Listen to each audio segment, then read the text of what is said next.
Welcome to This Explainer. Look, if you're joining me today, chances are you know the feeling. That incredibly frustrating, sometimes literal physical pain of sitting in front of your computer or staring at a sink full of dishes, knowing you need to do it and just not doing it. And then, bam, here comes the massive wave of guilt. We've all been there. Today, we're going to completely flip the script on how you think about putting things off. It's the ultimate question, isn't it? Why do we delay what we know we need to do? You can probably hear your own internal monologue right now, right?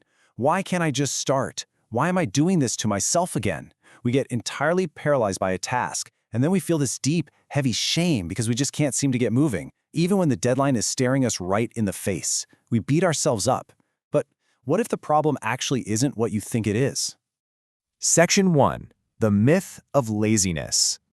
Okay, let's dive into this. For generations, society has really pushed this idea that procrastination is just a moral failing. You know the drill. If you delay your work, you must just be lazy. You lack willpower, no discipline. But the clinical reality? It's completely different. Chronic procrastination is not laziness. It's actually a struggle with emotional regulation. The research shows that avoiding tasks is really driven by a desire to sidestep anticipated emotional distress. Think about it. You weren't avoiding the spreadsheet or the laundry. I mean, sure, we all hate folding fitted sheets, but you're actually avoiding the boredom, the frustration, or the anxiety that you associate with that job. It's a coping mechanism to manage negative emotions. It's not a lack of productivity. Section 2. Your brain on procrastination. All right, now that we've cleared that up, let's look under the hood. To really understand motivation, we have to look at the neuroscience, specifically how brains, and particularly ADHD brains, process dopamine, which is that crucial neurotransmitter responsible for reward and motivation. Enter the concept of executive dysfunction. Basically, your brain's executive functions are the manager of your mind. When they're impaired, the simple act of transitioning from just intending to do something to actually taking the action, it feels like hitting a brick wall. You want to start, but you feel completely mentally frozen, like you literally cannot find the gear to move forward. And this is exactly why some tasks are a breeze while others feel completely impossible. Folks with lower dopamine levels, like those with ADHD, rely incredibly heavily on interest-based motivation. If a task is novel, urgent, or just personally exciting to you, boom, the dopamine hits and you can hyper-focus for hours. But routine, mundane tasks, well, because they offer absolutely zero immediate dopamine reward, your brain essentially registers them as impossible to start. Now add to that the phenomenon of time blindness. This is a totally distorted perception of time. You might honestly think a 10-minute email is going to take you 3 hours, or maybe even worse, you'll convince yourself a 3-hour project can totally be knocked out in 10 minutes right before the deadline. When you combine this absolute inability to gauge time with a severe lack of immediate dopamine rewards, well, overwhelming paralysis sets in and procrastination inevitably follows. Section 3. The bedtime delay trap. So let's zoom out and see how this builds into a very specific and frankly fascinating manifestation of avoidance. Have you ever stayed up scrolling on your phone, voluntarily delaying sleep, even when you are dead tired and have literally no reason to stay awake? Welcome to the infinite scroll of bedtime procrastination. And to really grasp the scale of this, just consider this number: 35,097. That staggering number represents the university students analyzed across 18 different studies in a massive systematic review investigating this exact behavior.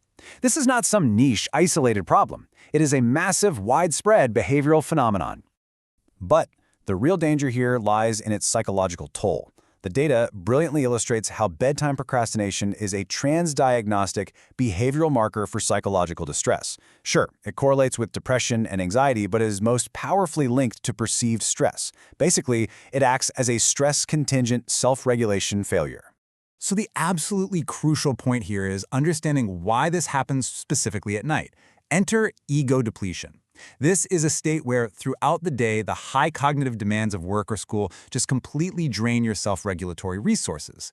By nighttime, your brain is absolutely running on fumes. And in this depleted state, we just cannot resist the immediate gratification of our digital ecosystem. The TikToks, the social media notifications, they completely outweigh the abstract, long-term benefit of just turning off the light and going to sleep. Let's walk through this vicious cycle step by step. Step 1. Ego depletion from daily stress leaves your brain vulnerable. Step 2. You seek temporary relief through digital engagement just to avoid stressful thoughts. Step 3. This leads directly to sleep loss. And Step 4. that sleep deprivation biologically heightens your emotional reactivity and causes HPA axis dysregulation, which is a fancy way of saying your body secretes way more cortisol. The result? You wake up with increased stress, and the whole miserable cycle starts all over again. Section 4. Brain hacking your motivation. Okay, we know the problem and we know the science. Now let's fix it. We're going to translate these clinical insights into fast-paced, actionable tools that work with your brain's natural wiring rather than fighting against it. Let's rapid-fire this action toolkit. Number 1, the Just Start rule. Tell yourself you'll only work for 5 minutes. That alone breaks the mental barrier of initiation. Number 2, micro steps. Don't tell yourself to clean the entire kitchen. Just put one single dish in the sink. Number 3, body doubling. Having someone simply present in the room with you, like a friend paying bills while you do your homework, it wildly boosts focus. And number 4, temptation bundling. Pair a chore with something highly enjoyable, like only let yourself listen to your favorite podcast while you exercise. You have to actively add that essential dopamine back into the process. I really love this brilliant insight from Dr. Menon to help reduce decision fatigue, which is a massive cause of overwhelm. You need to know the difference between a decision and a pick. A pick is quick, like choosing what to eat for lunch. A decision has a lasting impact, like choosing your college major. Do not waste your limited executive function treating everyday picks like life-altering decisions. And remember this absolutely crucial rule. Reward the starting, not just the outcome. Since your brain craves dopamine, you've got to create a dopamine-friendly environment from minute 1. Think about it. If you only reward yourself at the very end of a massive project, your brain is never going to find the motivation to take that vital first step. You have to celebrate the act of initiation itself. Section 5. Moving forward with compassion. As we wrap up here, I want to slow the pace down just a bit. Look, beating yourself up for putting things off hasn't worked yet, and science shows us it literally never will. We need a gentle, empathetic resolution to the shame of chronic delay. To break the cycle, you have to break these barriers, challenge your cognitive distortions.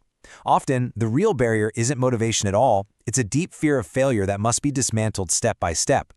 Stop catastrophizing the outcome. If a task feels too big, reframe those irrational thoughts and avoid perfectionism. Imperfect action is always better than no action at all. The research makes it incredibly clear on this point. Acknowledge past procrastination without self-blame. Practicing self-forgiveness and compassion can reduce the likelihood of future procrastination. Letting go of the guilt isn't just some nice, touchy-feely thing to do for yourself. It is actually a scientifically backed productivity strategy. So, I leave you with this final thought.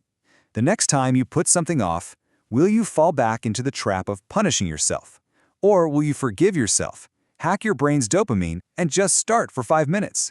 The choice is yours, and you now have the tools to make it happen. Thanks for joining me for this explainer, and I really hope it leaves you empowered to break the cycle.